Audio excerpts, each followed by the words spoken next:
welcome to another action-packed, exciting hour of the Smoky Mountain Wrestling Rewatch Along Project.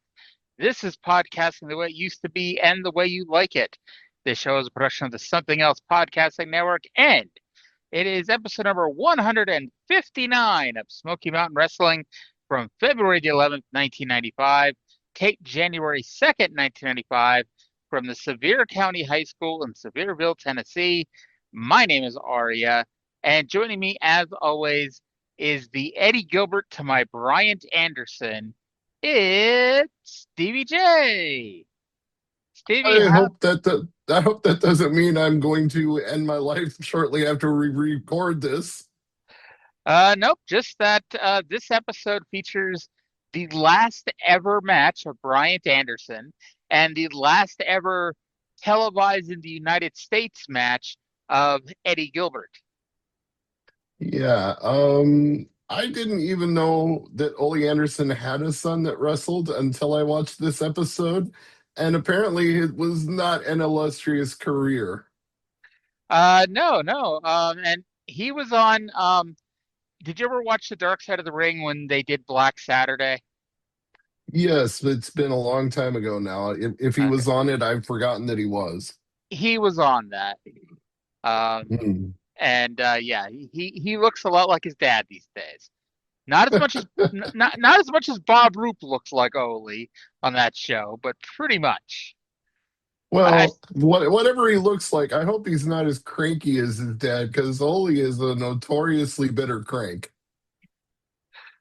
Oh Lord. So this We actually might be notoriously bitter cranks after reviewing this episode because it sucked. in an hour we're going to be bitter, and if we don't like it, we should just stop watching it and things of that nature. But Mm, so I know you haven't been around since the beginning, but when Dutch left in April of 1994, it felt like the end of an era. And then when Bob Caudle left in October, it felt like the end of an era. Then it felt weird when the Heavenly Bodies left, and then it felt weird when Primetime Brian Lee left, because these were all elements of the show that had been here since episode one. And so it felt weird for them to leave. And we're going to have another end of an era. In fact, we've already had it on this episode. Because, ladies and gentlemen, that was the last time the Smoky Mountain Wrestling intro was the intro to this show. well, you know what? I feel like in honor of how awesome that theme song is, you should use it for all 200 episodes of this podcast. Damn Smoky Mountain for not keeping it. That doesn't mean you have to. Oh, I'm planning on it. It's in the drop board for a reason. But Mhm. so I would like, and I know this is really a Trey and I thing, but I don't think he would say no to this. I would like to induct the original Smoky Mountain Wrestling theme song into the Something Else Hall of Something Else, which is I'm all for that. basically our version of the Something Else Hall of Fame. That you got my thumbs up and my seal of approval for whatever it's worth. All right, so the original SMW theme song on August 18th, 2026, for being an amazing ass theme song.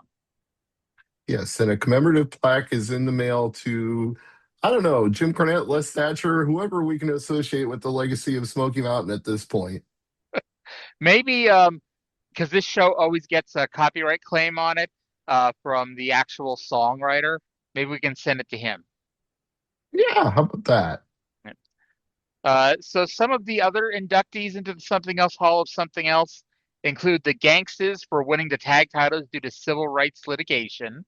New Jack for cutting a promo on Jim Cornette saying, among other things, the Gangstas are black owned and black operated, and I don't need no white boy telling me Jack, punk. Uh, Oh man. yeah. It's funny because we have a Something Else Hall of Something Else, which is the good one. The Something Else Hall of This Sucks, which obviously is the bad one. And the Something Else Hall of Fucking Geeks, which is for something bad that just doesn't quite equal This Sucks. And, you Actually, know, I feel like this episode can be nominated for the latter two categories for different reasons. Well, to show that we are a positive show, the Something Else Hall of Something Else has more than double the inductees of the other two. So, I wonder why. because we like to talk about good stuff, and we're for the most part, that's what we do here. But anyway, we can't end this show if we don't start this show.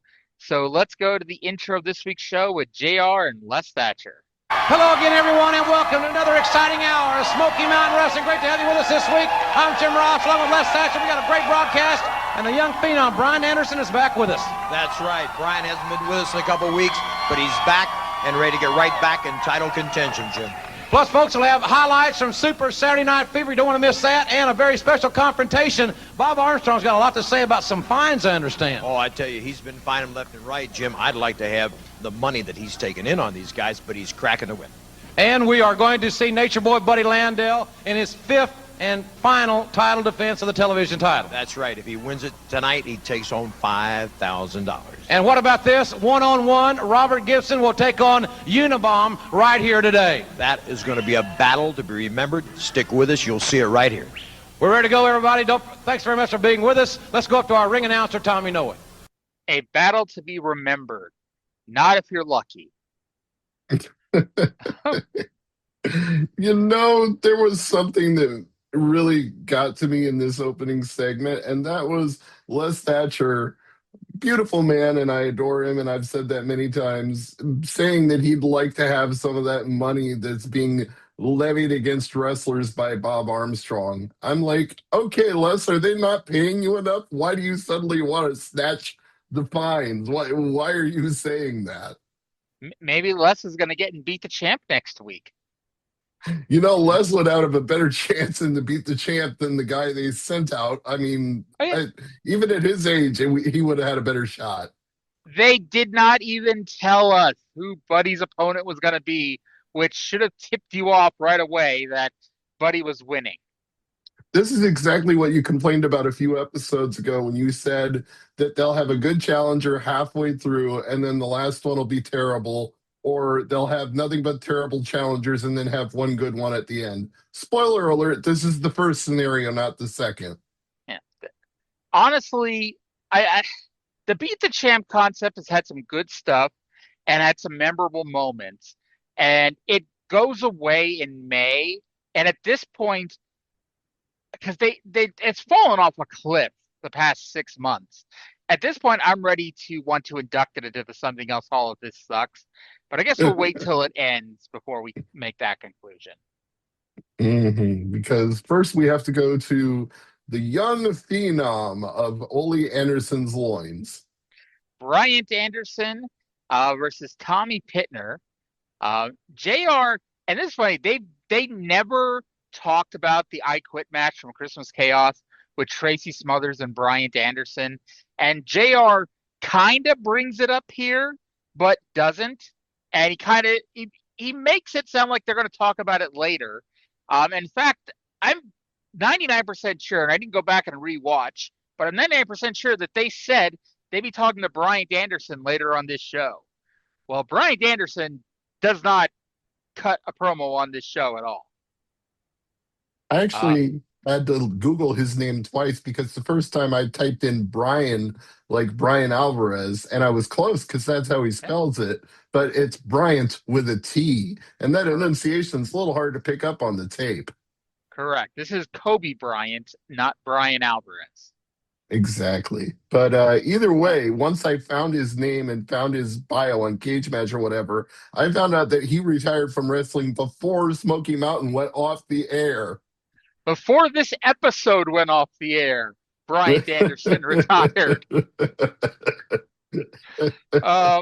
Bryant used a hammerlock suplex / slam and then a shoulder breaker before he won with the arm bar. This was a winner must retire match.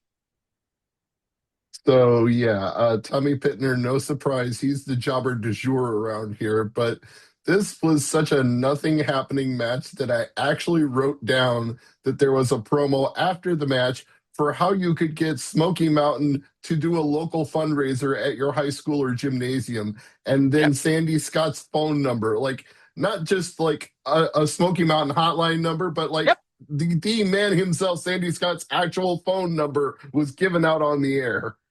Yep. I mean, you're still new to the show, and I guess they haven't played it the last couple of weeks, but this has been a thing since the early days. I mean, you see the commercials from early 1992.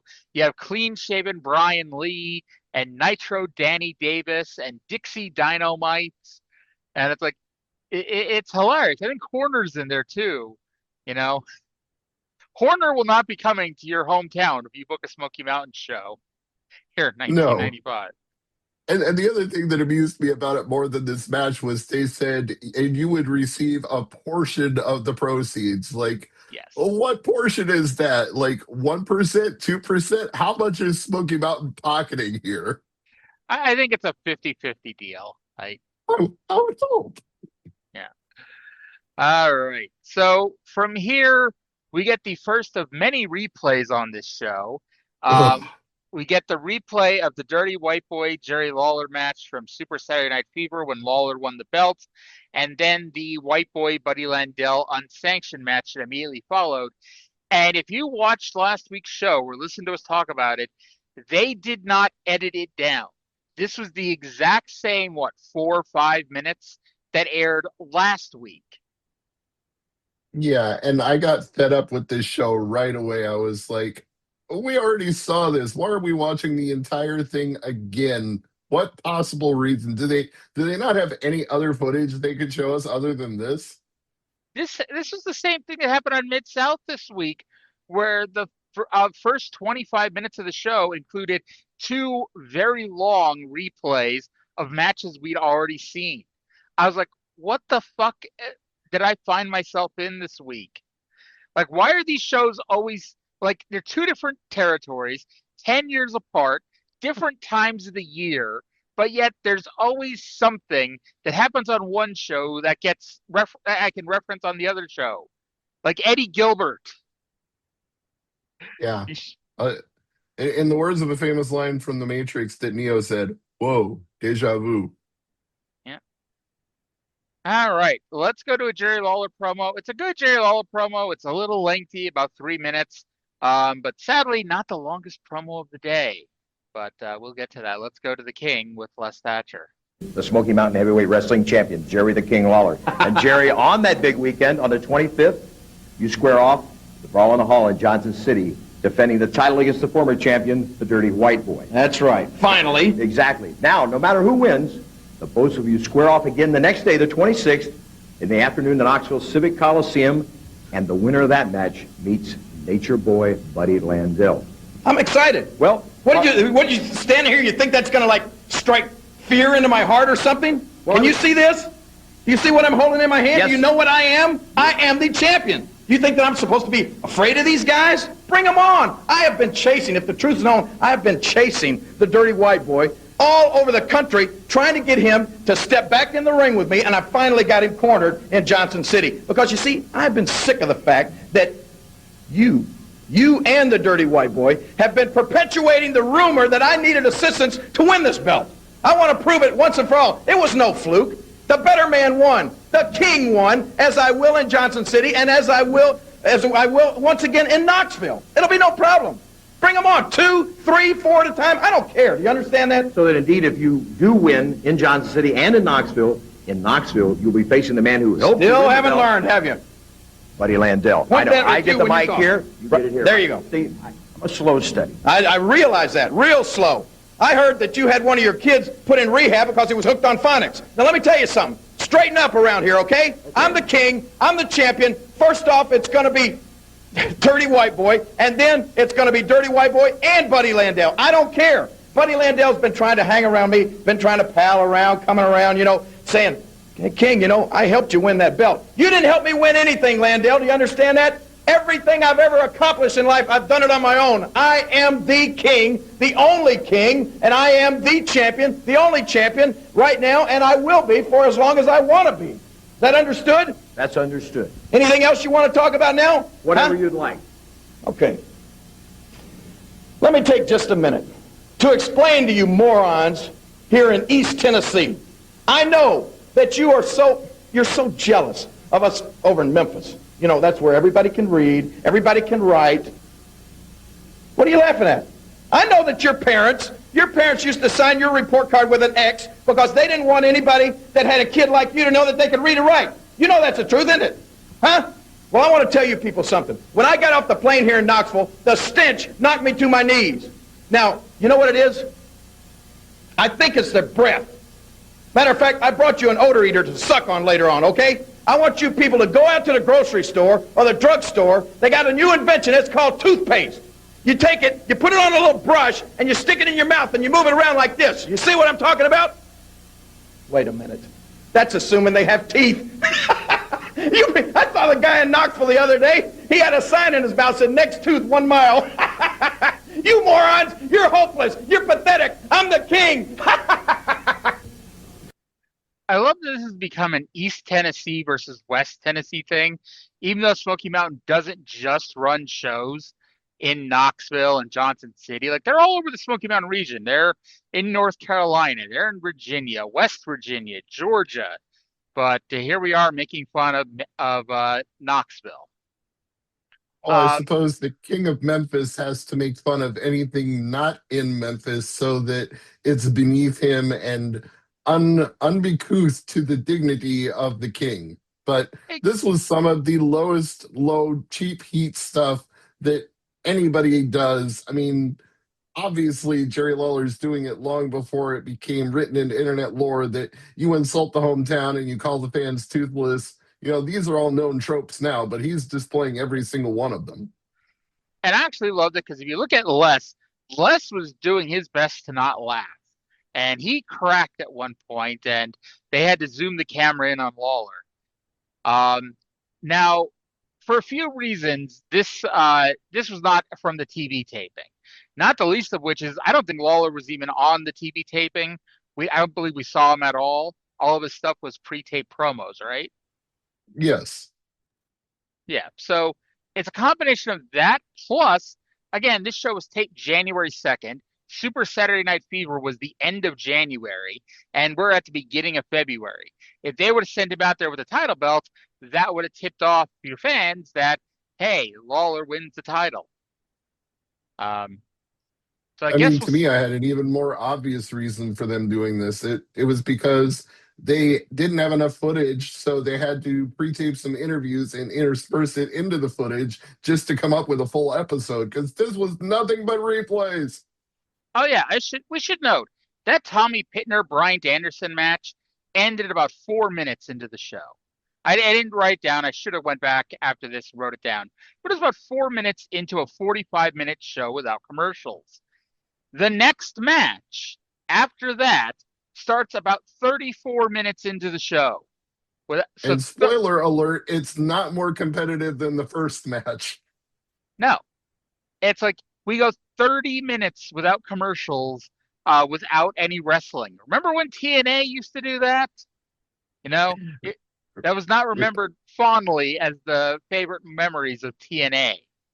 I would also say, remember the era of Raw dominated by the game, where he talk for 20 minutes to open Raw. But at least then, that was a 2-hour show. So it's like, you know, if you missed it or zoned out for 20 minutes, it's like, okay, you still have a very healthy amount of wrestling left on the show. Maybe, but that's when I started paying attention to the Wrestling Observer reports of how many minutes of actual pro wrestling were in an episode of Raw, and there were times it was dismally low. I just remember, I always knew about the Triple H 20-minute promo, but like 2004, it was the Triple H 20-minute promo, which would be immediately followed by a women's match. I don't know why, but they always had a women's match be the segment immediately after the Triple H 20-minute promo. Which for me was actually kind of a nice little hat tip. Like, okay, I can fast forward through this tape. Yes, I was still taping Raw on a VHS tape at the time until I get to the women's match. And then it's over. I don't have to listen to Hunter.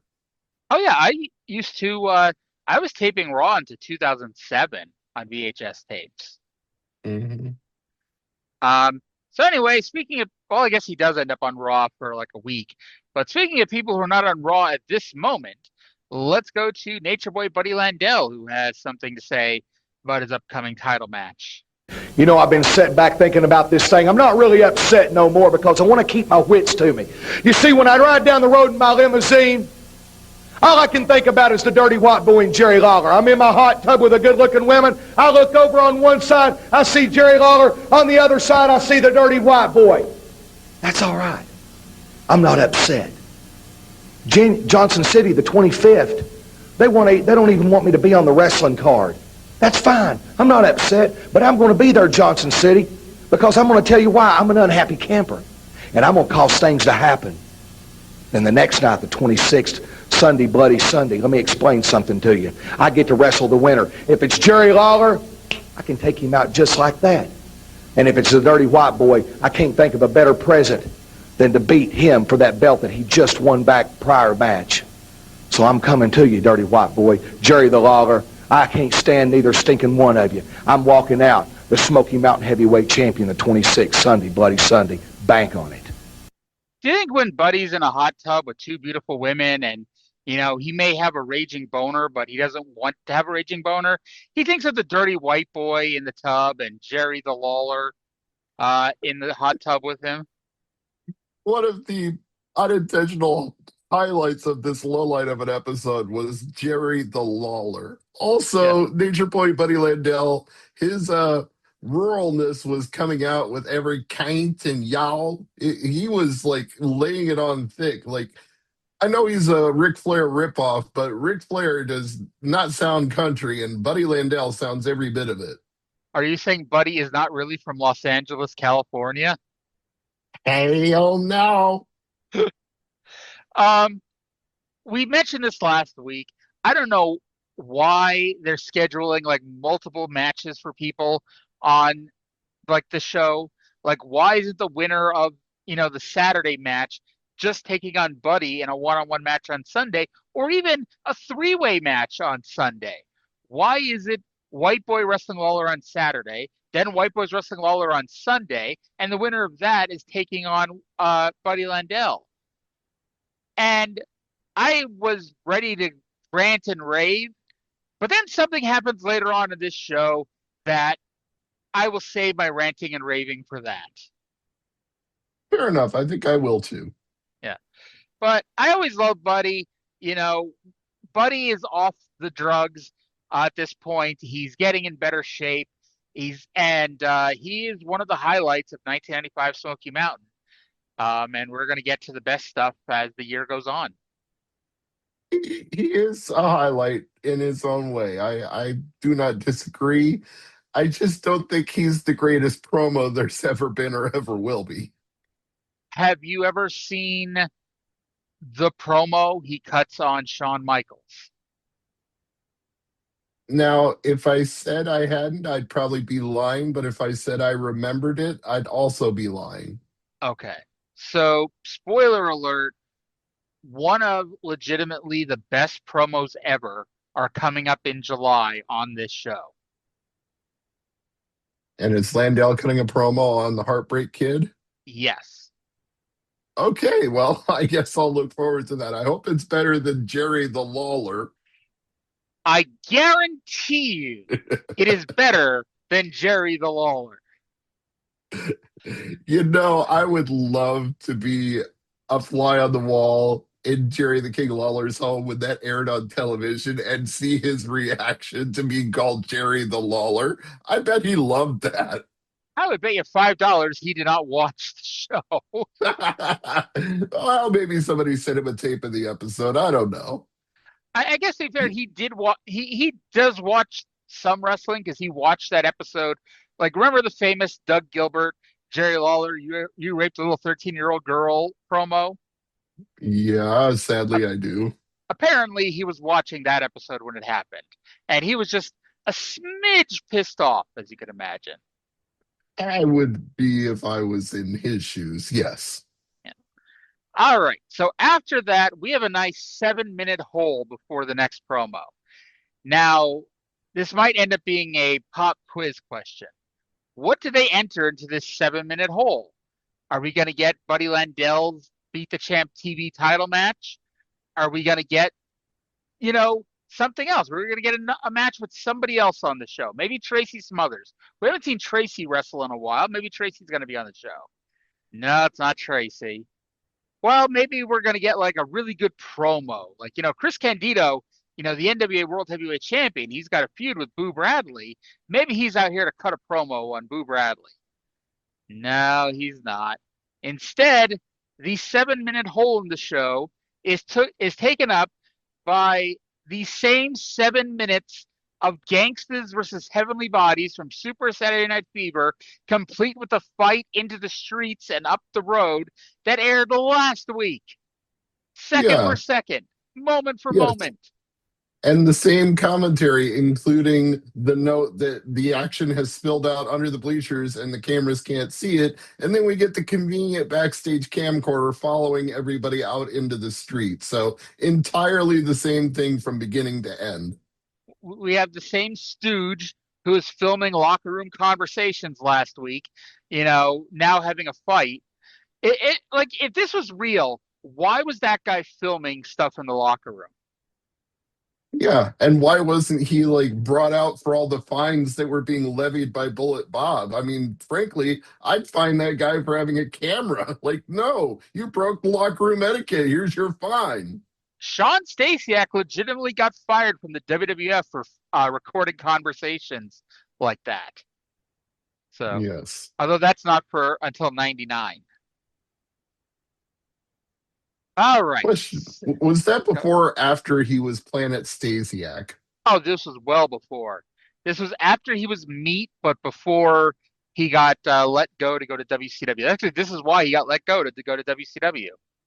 I see. Yeah, and then when WWE bought WCW, that's when he became Planet Stasiak. Which was funny because they had just started pushing him in WCW at the end as the Mecca of manhood, and he got all this new gear and all these new tights that said Mecca on his ass. And so then he goes to the WWE immediately after, and that is not his gimmick, but because he just spent all this money on new gear, you go back and watch, he's got Mecca written across his ass into WWF in 2001, 2002. I've never actually wanted to go back and watch anything Planet Stasiak ever did, but maybe you just gave me a reason, just so I could notice the Mecca on his trunks.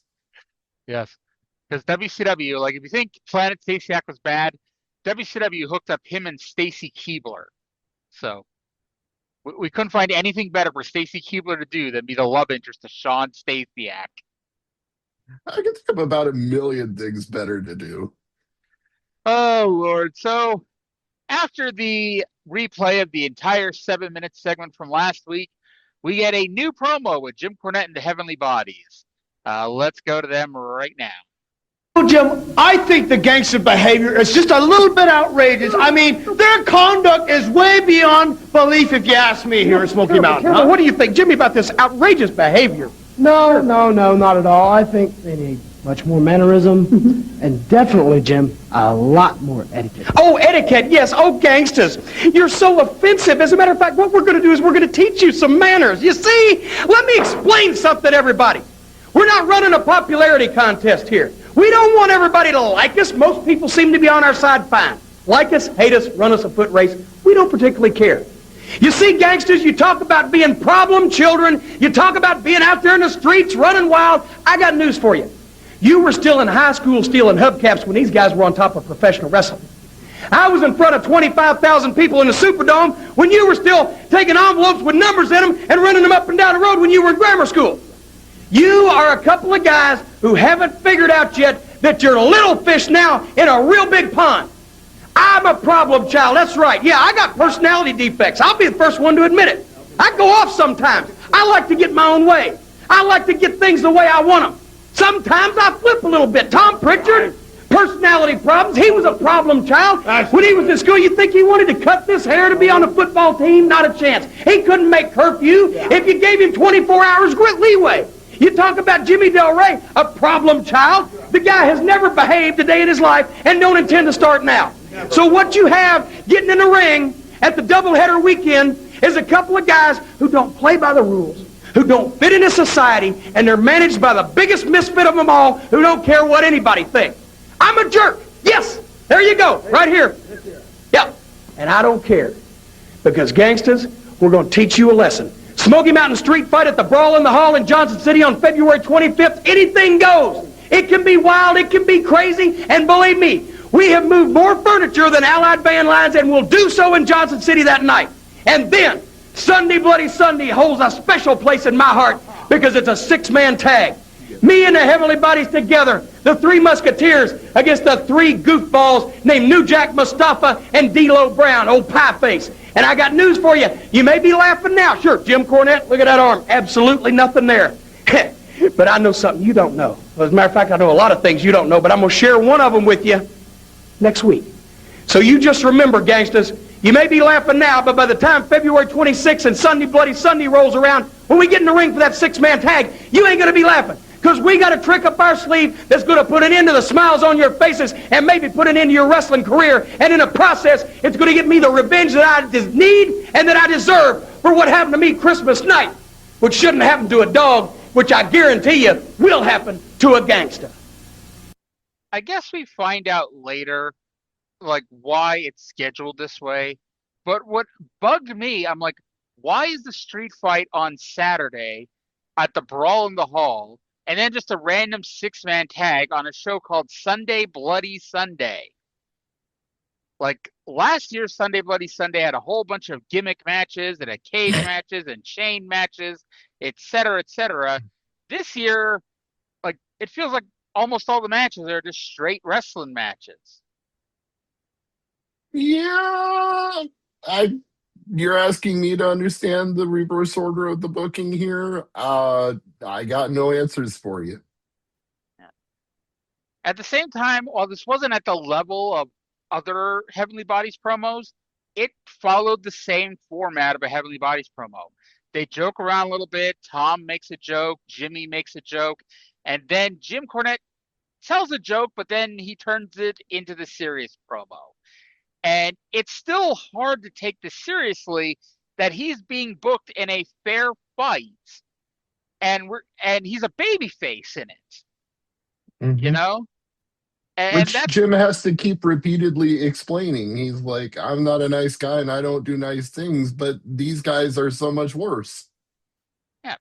yeah. And it's almost like, okay, I get it. They're like, well, you know, D'Lo's gonna interfere, but so it might be easier to keep track of him if he's actually in the match. You know? Yeah. But I guess they're saying they got a big thing for next week that they're going to tell us. I legitimately don't know what it is. I guess we'll find out next week. Yeah. But yeah, the Heavenly Bodies are said to be undefeated in Smoky Mountain street fights. And while I did not go back to double check that, I believe that's true. It's such a niche specific definition that it almost has to be like undefeated in street fights in Smoky Mountain. You are narrowing the field down to a category they can't possibly be wrong about. I mean, the only reason why I would kind of doubt it is just because they were heels their entire run, wrestling the Fantastics and the Rock and Roll Express.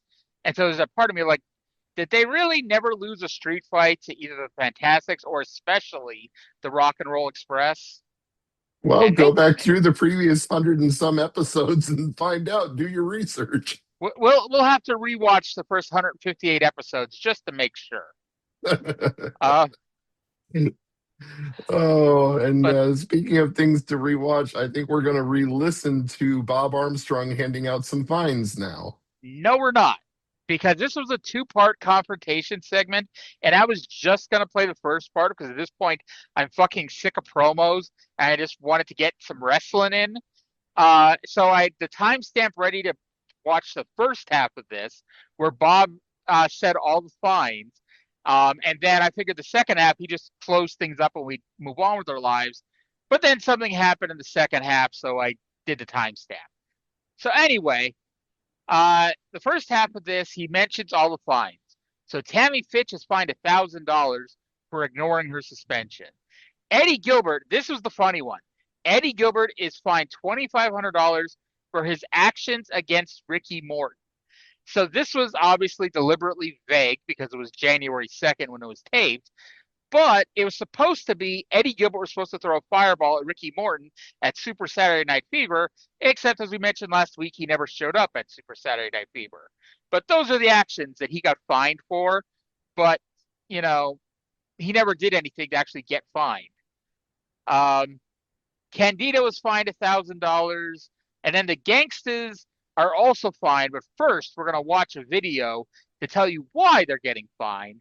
And it's the, not the K-Town Rumble, but the other Royal Rumble they showed us last week that Tracy won, and then all three Gangsters beat the crap out of Tracy and Scott Armstrong. And so, yeah. And before we play the audio, did you have any thoughts on the fines and all that other stuff? I hate to say my biggest thought was, oh, Eddie Gilbert owes $2,500. Good luck trying to collect. Yeah. And the thing is, like, when this started, when Smoky Mountain started, they said there'd be fines, but they'd make them believable. Like $500 was, you know, the usual fine. And it's like, you know what? The dumbest fan knows how much they paid for a ticket, can look around the arena and see how many, you know, people are sitting in these seats and be like, okay, it's perfectly reasonable to think that these wrestlers would have $500. But when you're getting to the minimum $1,000 fines for Tammy Fitch and Chris Candido, like, okay, now we're pushing things a bit. And let's go to Bullet Bob, who's going to tell us the fines for the Gangsters. So we see the videotape, and now what's that going to cost them? That's going to cost the Gangsters $1,500 apiece, and also Mr. Below is going to have to pay $1,500 himself. We're going to get the whole group while we're getting. Maybe they'll learn a lesson if we teach them all, and maybe that'll settle some things around here and keep the fighting inside the ring where it's supposed to. What you mean? What you mean 1,500 for what? For what? You discriminate, man. Again, you prejudice, that's bull crap. Yeah, it is. You discriminate, that's prejudice, that's garbage. As long as you wrestle for Smoky Mountain Wrestle, you will abide by the rules of society. I don't care if you're black, white, green, yellow. You gonna go by the rules, because that is the law. That's garbage, man. That's garbage, man. And you know why you doing it. Because your son was involved, man. That's the only reason you doing that. You know what I mean? You know what I mean? That son can take care of himself. You got to abide by these rules. I ain't got to abide by no law. You ain't. You can take a hike. I abide by the law of the street.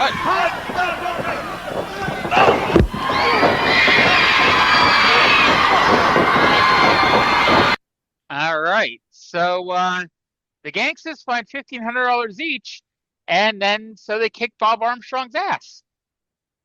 Yeah, $15 or $1,500. Take your pick depending on which one you heard. And also, speaking of not smooth things, I believe he said Below instead of D-Lo Brown. See, I think he was saying that on purpose, because it wasn't like he said Below before as well. So I think he's saying it on purpose.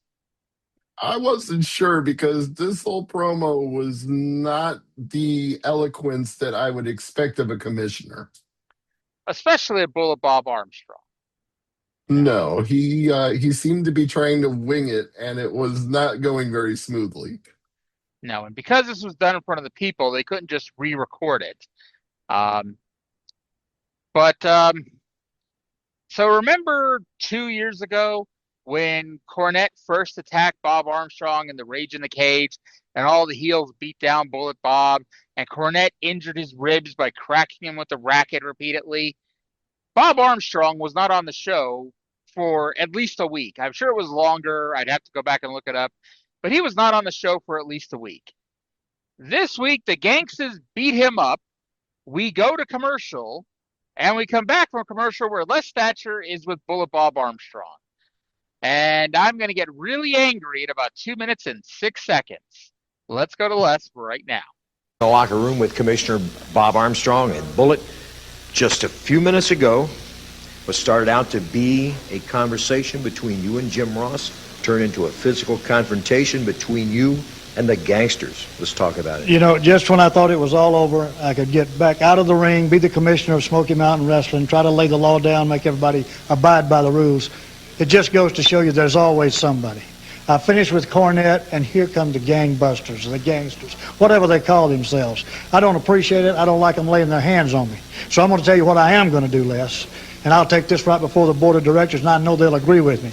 On the 25th in Johnson City in that brawl in the hall, I'm adding myself to that six-man tag. And well, let's just get all the gangsters, you know. Just put something in a corner and pile them up like you would a bunch of rats. Me, Tracy Smothers, my adopted son, and my son, old Dixie Dynamite himself, Scott Armstrong. Let's get us all together in a six-man tag and brawl all the way down the hall if they want to. New Jack, Mustafa, and D'Lo Brown. Every one of them. Old D'Lo, Belo, any way you want to say it. I don't keep up with the names. I know they're all Commissioner Armstrong, wait a minute. This might not be the best time to ask you for a favor, but remember you said you owed me one. See, I got my commissioner's cap on. I'm trying to be official, too. You remember this commissioner's cap? Well, I want something, too, because you see, the gangsters, they're doing a little leg-breaking collection around here. They're trying to collect broken legs. They tried to break mine. They tried to break Steve's. They just tried to break Bob Armstrong's. I think somebody ought to get something back at them. Now, I've got my own six-man at Sunday Bloody Sunday. Me and the Heavenly Bodies against all three of the gangsters. And I got a little idea. I think what that match needs to make it even is a special referee. And I'll tell you exactly who I got in mind. Well, you know, I do owe you a favor, and that sounds like just a man that might could handle it. You got your special referee. Special referee. When I pick a favor, I pick it good, brother. You want to share that with us? No, I don't, Les Thatcher. I sure don't, but we'll share it with the gangsters, all right. Well, Bobby? Hey, the rest remains to be seen. All right. That's it from the dressing room. Let's go back to the ring. I know you weren't here. However, back in July, they had set up this whole thing for weeks. For weeks. Jim Cornette was trying to get Bob Armstrong to step down as commissioner at Smoky Mountain Wrestling because the ruling was that Bob could not wrestle while being commissioner. Finally, they pressed too many buttons, and Bob stepped down as commissioner so he could wrestle at the Night of the Legends in the six-man tag team main event. That was then followed by 4 months of a convoluted storyline that eventually led to Bob being put back in as commissioner, which he was on December 1st, 1994. This show aired February 11th, 2 months later, and Bob Armstrong is now already back in the ring wrestling. Does this also bother you because we just had a very similar situation with Nick Aldis having to step down as the general manager so he could wrestle Gunther at the PLE and then had to be reinstated by Triple H after said match? No, because I didn't realize that was part of the stipulation. Yeah, it was that he couldn't be the general manager while also being an active wrestler, so he had to resign his post and be reinstated after. Apparently, Bullet Bob doesn't have to do that. Not this time, apparently. and also, why are the gangsters having to wrestle twice? And I guess this explains why the six-man tag with the Heavenly Bodies is on Sunday, so they could do a six-man tag with the Southern Boys and Bob Armstrong on Saturday before the Smoky Mountain Street fight with the Heavenly Bodies. Why are the heels constantly having to be put in these situations where they got to wrestle from underneath? Maybe they're being forced to do it twice because they have to come out once as the gangsters and once as the gangbusters or whatever they call themselves. Like, oh my God. And I feel less bad that I keep forgetting which of the Armstrongs it is, either Steve or Scott. It's Steve, by the way. But yeah, this is just fucking stupid. And then, Jim Cornette's like, oh, we need a special referee for the match on Sunday, and whispers it in Bob's ear. And I guess we're going to find out at some point. I don't know this for a fact, but I'm pretty sure it's Bob Armstrong. I mean, why else would he whisper in Bob's ear and Bob agree to it? I would assume that's why. Yeah. And honestly, I'd forgotten that he even owed Cornette a favor. And I was like, why does he owe Cornette a favor?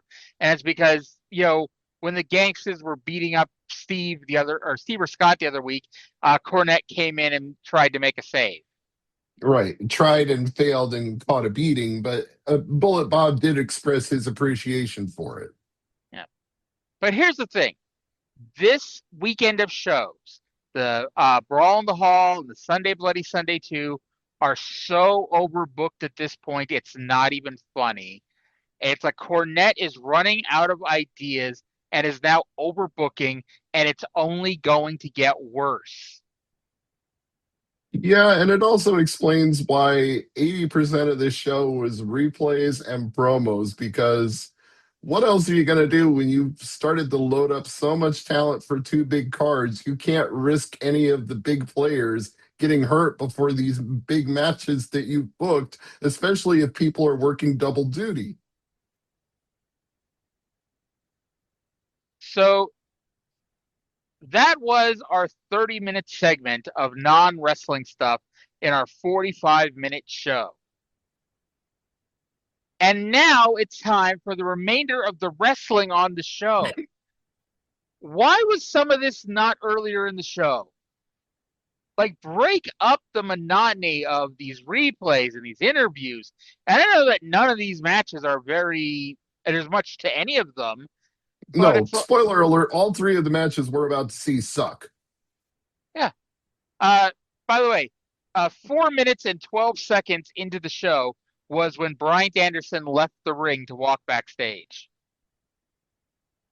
And it is 32 minutes and 5 seconds when Scotty McKeever is introduced as Buddy Landell's opponent. And let's assume with commercial breaks being added back in, that would be like 44 minutes into the broadcast on television. Yes. Yeah. Oh, God. So Beat the Champ TV champion Buddy Landell versus Scotty McKeever. Buddy wins with a figure 4. Yippee. And it's over so quick. If you were taking notes about the match, you could pretty much stop at the end of the sentence I'm saying right now. Indeed. We then get our fan poll question of the week. Should Bullet Bob wrestle as commissioner? No. But you're not going to call 1-900-57-SMOKY and vote on this? Nope. I am keeping my 99 cents. Now, at this point, we're 37 minutes into a 45-minute and 24-second show. And they told us at the beginning of this show that the main event is Robert Gibson versus Unabom. So I'm like, okay, it's time for Robert Gibson versus Unabom, right? No. And if I had to rack my mind to think what the worst possible match they could put out there instead of just sending out Robert Gibson versus Unabom, I would not even have considered this. The Wolfman versus Boo Bradley. I'm going to be respectful as best I can. I was not pleased when I saw this matchup, but I thought, okay, I know 50% of this match is competent and the other 50 looks like he belongs in the Addams family. Maybe the 50% who's competent can bring us to a positive conclusion. No, he could not. Wolfman, they did a spot where Boo was running the ropes and Wolfman is supposed to miss a clothesline. Boo ducked, like, you're supposed to. Wolfman would have missed that even if Boo didn't duck, and Boo Bradley is a tall man. He's like 6'4", 6'5". Wolfman threw this clothesline about 2 feet over where his head would have been if he didn't duck. Correct. And by the way, they tell us, Cactus Jack may be back next week. Spoiler, Cactus Jack will not be back next week. Yeah, but you know who is back this week? Oh, I haven't got to that yet because the finish of this match, Boo won with a middle rope elbow drop, and it was the worst middle rope elbow drop I think I've ever seen. No, not worthy of his mentor, Cactus Jack, in any way. Not a spectacular or even a good elbow drop. And the funny thing is, and I know this is a shit move, especially on your spine, but when Boo started, he was doing a top rope leg drop as a finish. And it looked good. It was a good-looking top rope leg drop. But again, ask Matt Hardy about doing top rope leg drops. Ask the late Terry Bollea how many back surgeries he had from doing leg drops. Well, that was also on that stiff-ass WWF ring. Well, yeah, but he kept doing it through the 90s in WCW as well. He really should have used the Axe Bomber in North America. Really, he should have. Yeah. I always think of Matt Hardy doing that leg drop off the top of the cage to Edge that time. And, like, you find out just how badly Matt got fucked up after that. Yeah, when Matt and Jeff talk about their bump card, I think they used up 4 or 5 punches. I know Matt did just with that leg drop. Like, Jeff Hardy, they keep booking him. Like, he should not be falling off high things anymore.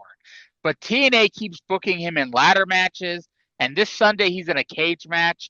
I guarantee he falls off the top of the cage at Lockdown on Sunday.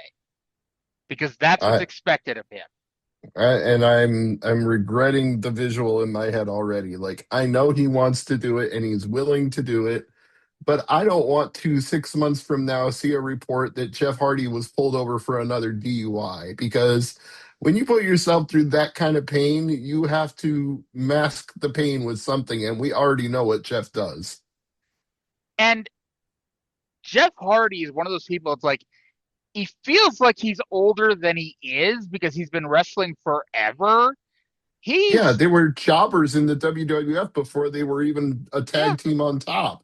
In 1994, Jeff Hardy's doing jobs on WWF Superstars. He is only 48 years old. I know I'm in some pain as a 52-year-old man, but Jeff Hardy at 48 has got to be in way more pain than I'll ever be in my entire life. Yeah, he was 16 doing jobs on WWF television when the Italian Stallion fucked with them. And by the way, Chris Jericho, 55 years old. And if you'd have told me those two were the same age, I'd have believed you. Although Chris Jericho is a medical marvel considering how messed up his back was. And apparently just doing yoga with DDP cured everything, which you may find incredulous, but he swears it's true, and so does DDP, and who am I to deny either one of them? Yeah. So after the match, after Boo wins, Tammy comes out dressed like an old lady again, and this is the same taping from a couple weeks ago, so it's like, why did they do this a second time? But they did it a second time. She distracts Boo so Candido could attack from behind. Tammy accidentally sprays hairspray in Candido's face, and then Boo threw dog food at the NWA World Heavyweight Champion as he fled for the hills. I will never stop saying that when Chris Candido's in a feud where he's getting dog food thrown at him. I would like to add, for whatever it's worth, that the dog food was in Tammy's purse and apparently had already been opened because Candido was planning to use it. So she had a stinking, nasty can of dog food swirling around in there with her makeup and whatever else would be there. Well, I would hope that this is not her regular purse. I'd like to think she got it at the same Goodwill store that she got the rest of the clothes at. Well, let's hope. But either way, he was able to scoop that dog food out and start throwing it around immediately, which means he didn't need a can opener or anything. Yeah. At this point, I'm like, didn't JR say we'd hear from Bryant Anderson later on in the show? You know this show sucked when I was wishing for a Bryant Anderson promo. You know, it also sucks when I'm wishing for a spell checker, because apparently we're spelling Unabom with only one B. Yeah, I saw that and I'm like, that's not right. Unabom.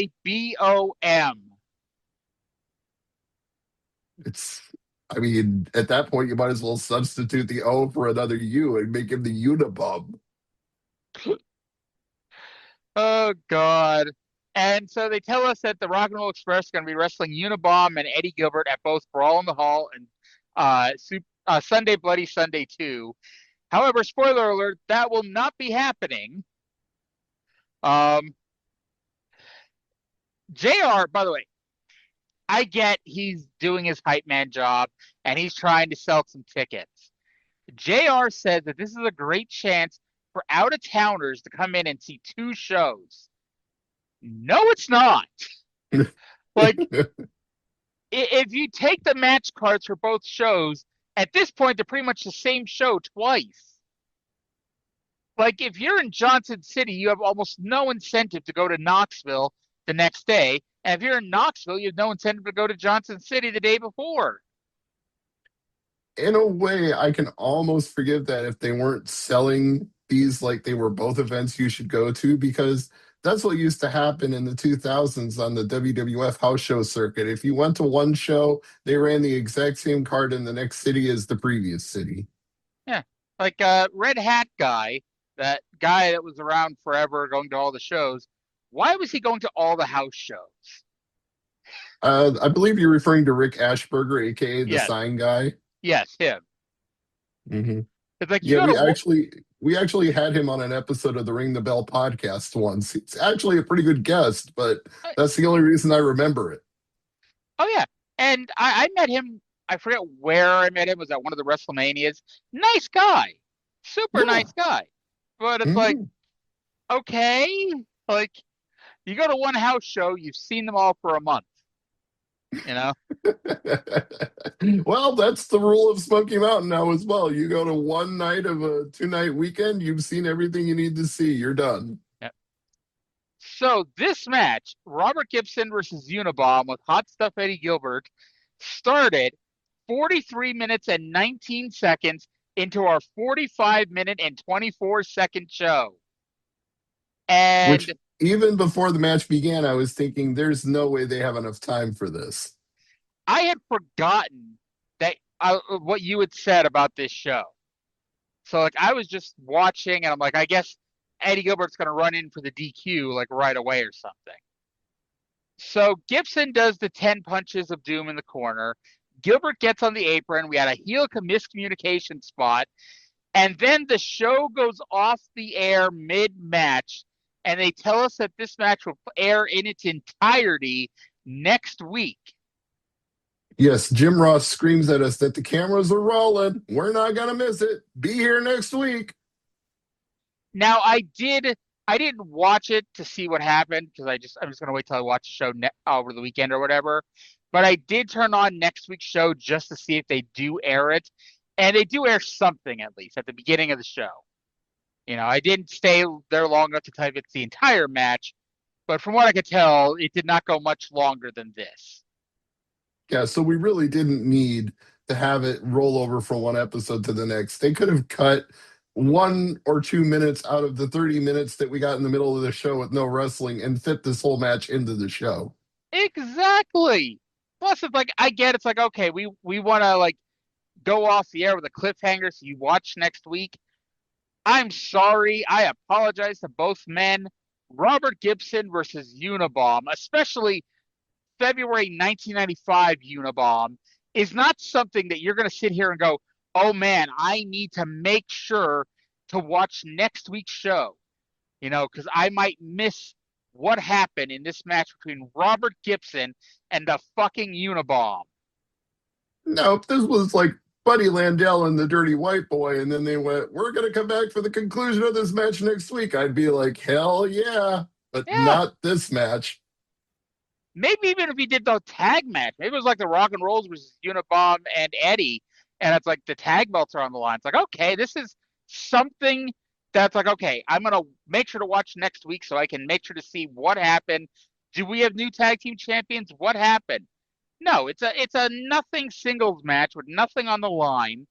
And literally at this point, it's done to get Eddie Gilbert on the show for a 5th week, even though he's long since out of the promotion at this point. By the way, let me do some digging here. And this might make things even creepier, but let me just see.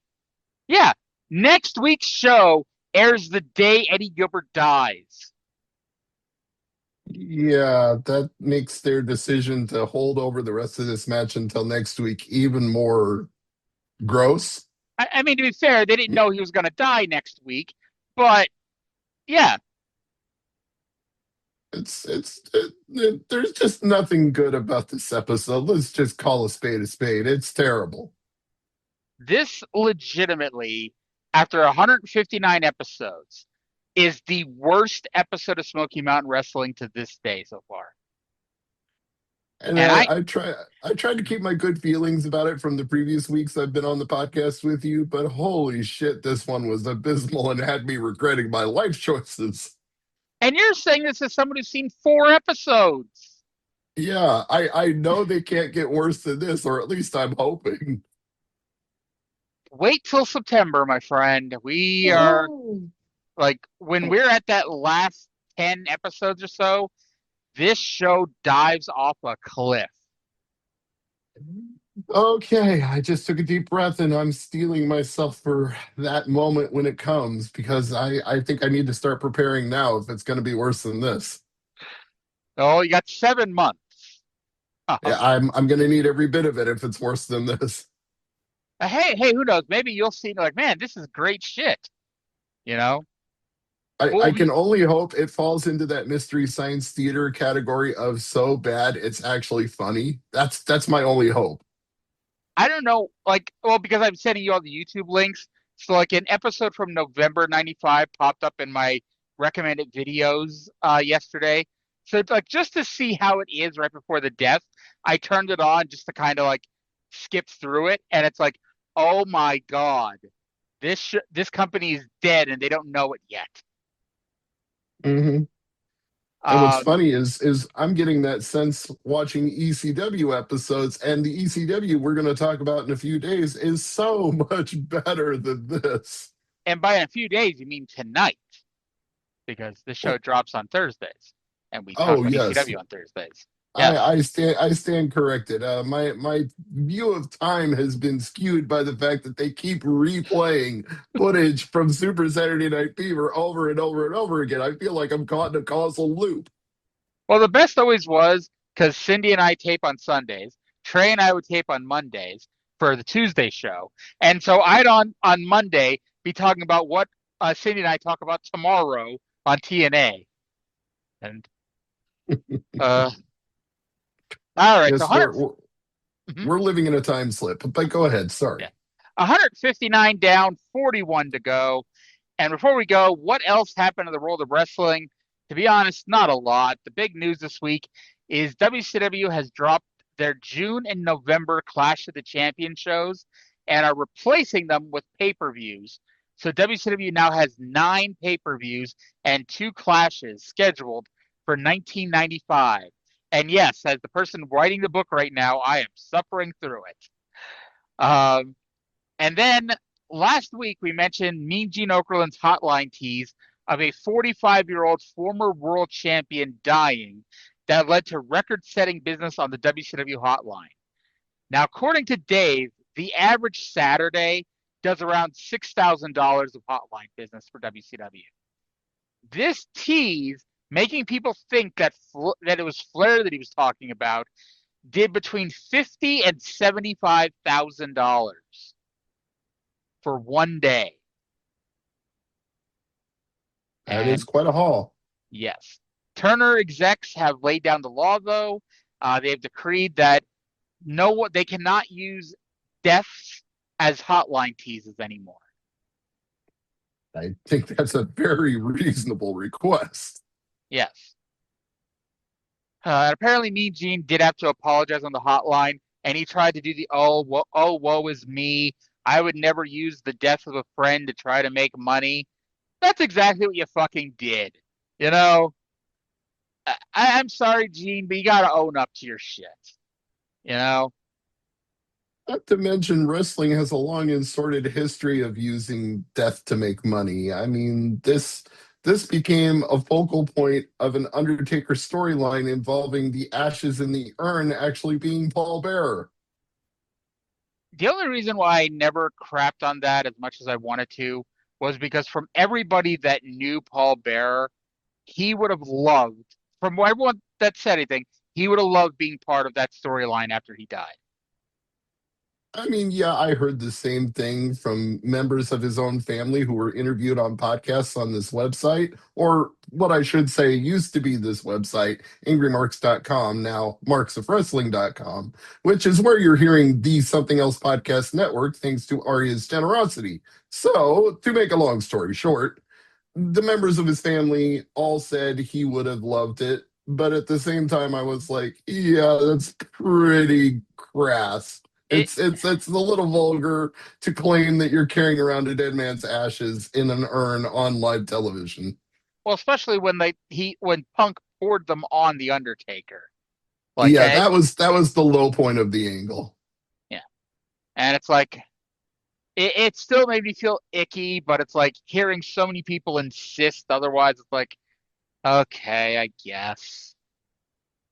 You know. And it's not as bad as Triple H jumping in a coffin on an episode of Raw and screwing somebody's brains out and then throwing the brains at the camera, but it's pretty close.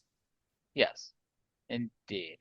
I'm looking quickly to see if there's anything going on in the world of wrestling right now. Not that I can see, apparently. Apparently Peacock is raising its prices. I really need to cancel my Peacock subscription because I basically had it to watch old WWE stuff, and that hasn't been on there in forever. So I think Yeah. I think I can delete it now. But apparently it's gonna. Mhm. Oh, sorry. I've been telling Michelle we should get rid of it for a while because all they show is Saturday night's main event and Sunday night's main event, and I don't care about either one of those things to pay $10.99 a month, and now it's going up to $12.99 a month, so I care even less. I thought that was a typo on the Observer website when they called it Sunday night's main event. Apparently that is the name of that show. Which is funny because I actually, in the website backbone behind the scenes, the strings and the levers that I pull to make everything come together, I have two different abbreviations because of that. I have SNME and then S.NME for the other one because I have to differentiate between Saturday and Sunday. Yep.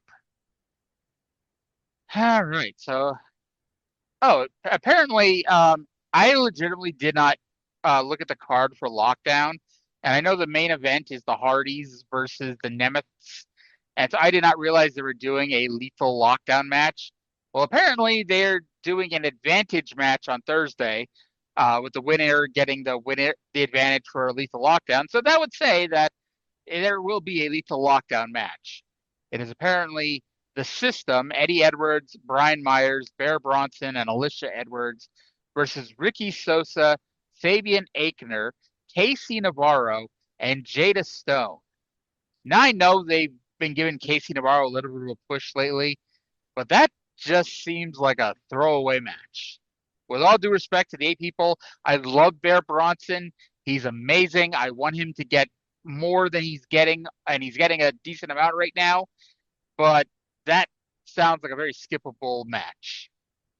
Yeah, I'm not sure I'm excited enough to buy a pay-per-view to see that lethal lockdown match, but if they're going to do a stipulation for the advantage, you better have the heels win, because anytime the babyface wins one of those advantage matches, the match is always shit. Well, I mean, I'm sure the result is out there somewhere because it was taped in Philadelphia. Fabian Aichner and Brian Myers. I believe the website or Twitter handle or whatever, False Finish, had all of the results from that, but I'm not going to go back and look right now. I'm not that invested in it. I like TNA. I don't care that much. By the way, shout out to Gabby Forza, the Nomi, getting signed by TNA. I love her. I love this for her, and she's going to do great. Yeah, I look forward to seeing what's next for her. Yep, I said a few months ago, like, she is going to be a big star one day.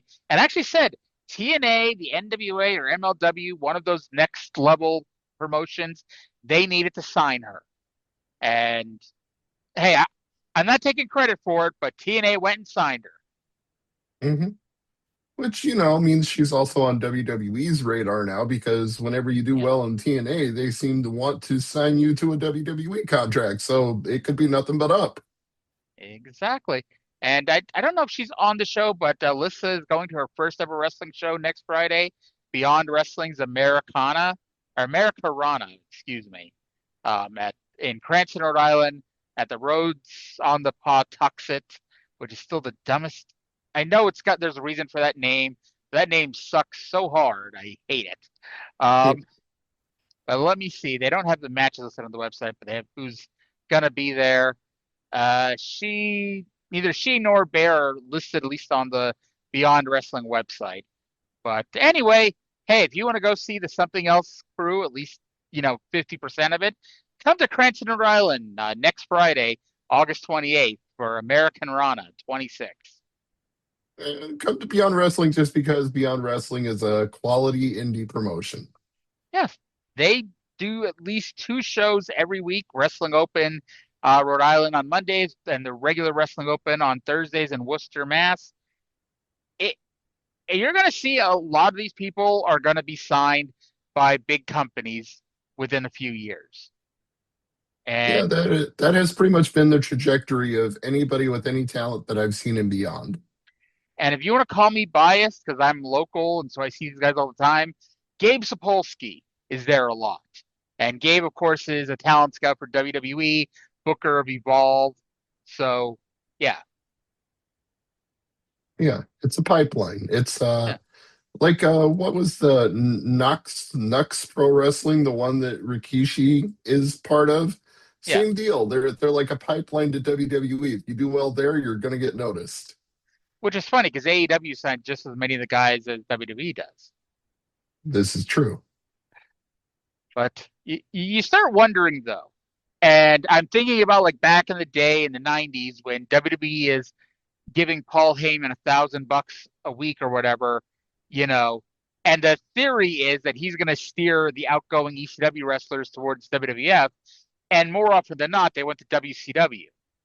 So it makes you wonder that if these promotions that have a WWE ID affiliation, if their wrestlers are getting signed by AEW, if there's going to be some boo-boo face in the future.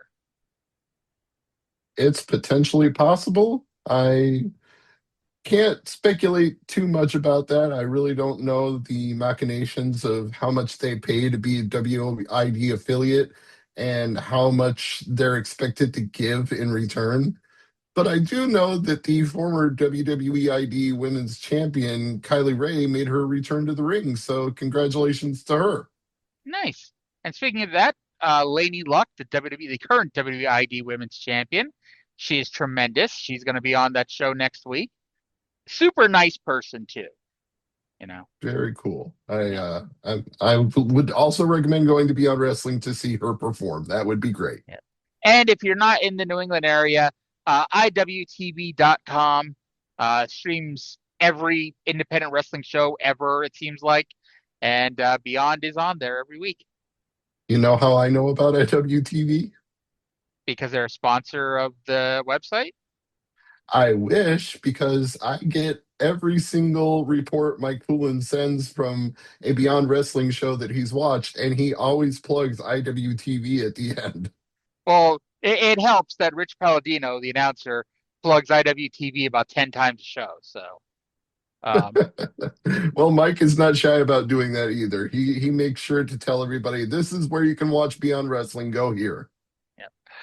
All right. So, hey, we went 75 minutes. I think it's time to put a bow on this one. I'm hoping it was more entertaining than this episode of Smoky Mountain Wrestling. I think it was, if nothing else, than to hear me cuss. And hearing me cuss is sometimes the best part of the show. And you cuss and I laugh, so hopefully my laughter is worth at least a penny or two. And hey, will you be back next week, hoping that the show gets better? I will be here even if it's worse. I guarantee you. Sounds good. Well, for here, I want to thank everyone for listening. Hope you all enjoyed the show, and we'll talk to you again in 7 days.